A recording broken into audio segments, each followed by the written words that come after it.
പ്രിയ കുഞ്ഞുമക്കളെ, വചനം പഠിക്കാൻ ആഗ്രഹിക്കുന്ന എല്ലാവർക്കും ഈ ക്ലാസ്സിലേക്ക് സ്വാഗതം. ഇന്നു മുതൽ കുട്ടികളെല്ലാവരും നല്ല തിരക്കിലായിരിക്കും അല്ലേ?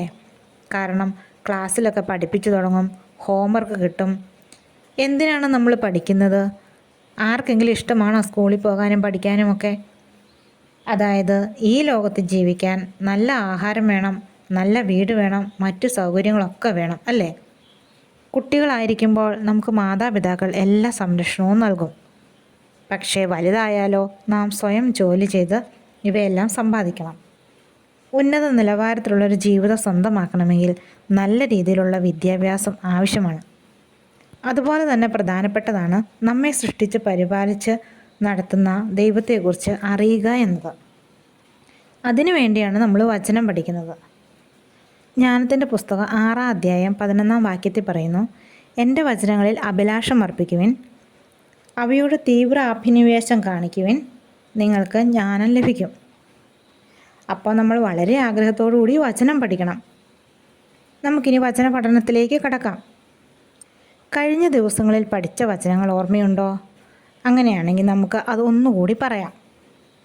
യോഹന്നാൻ 14:26, എൻ്റെ നാമത്തിൽ പിതാവ് അയക്കുന്ന സഹായകനായ പരിശുദ്ധാത്മാവ് എല്ലാ കാര്യങ്ങളും നിങ്ങളെ പഠിപ്പിക്കുകയും ഞാൻ നിങ്ങളോട് പറഞ്ഞിട്ടുള്ളതെല്ലാം നിങ്ങളെ അനുസ്മരിപ്പിക്കുകയും ചെയ്യും. രണ്ടാമത് പഠിച്ചത് ഏതായിരുന്നു? സുഭാഷിതങ്ങൾ 9:10. ദൈവഭക്തിയാണ് ജ്ഞാനത്തിൻ്റെ ഉറവിടം. ഇനി ഇന്നത്തെ വചനം പഠിക്കാം. ഇത് എല്ലാവർക്കും അറിയാവുന്നതും സിമ്പിളായിട്ടുള്ള വചനമാണ്. സങ്കീർത്തനങ്ങൾ 23:1. കർത്താവാണ് എൻ്റെ ഇടയൻ, എനിക്കൊന്നിനും കുറവുണ്ടാകുകയില്ല. നമ്മൾ എന്തെങ്കിലുമൊക്കെ ബുദ്ധിമുട്ട് വരുമ്പോൾ നാം ഈ വചനം ഉറക്കെ പറയണം. നമുക്കിത് 3 പ്രാവശ്യം ഏറ്റുപറയാം. കർത്താവാണ് എൻ്റെ ഇടയൻ, എനിക്കൊന്നിനും കുറവുണ്ടാകുകയില്ല. സങ്കീർത്തനങ്ങൾ 23:1. കർത്താവാണ് എൻ്റെ ഇടയൻ, എനിക്കൊന്നിനും കുറവുണ്ടാകുകയില്ല. സങ്കീർത്തനങ്ങൾ 23:1. കർത്താവാണ് എൻ്റെ ഇടയൻ, എനിക്കൊന്നിനും കുറവുണ്ടാകുകയില്ല.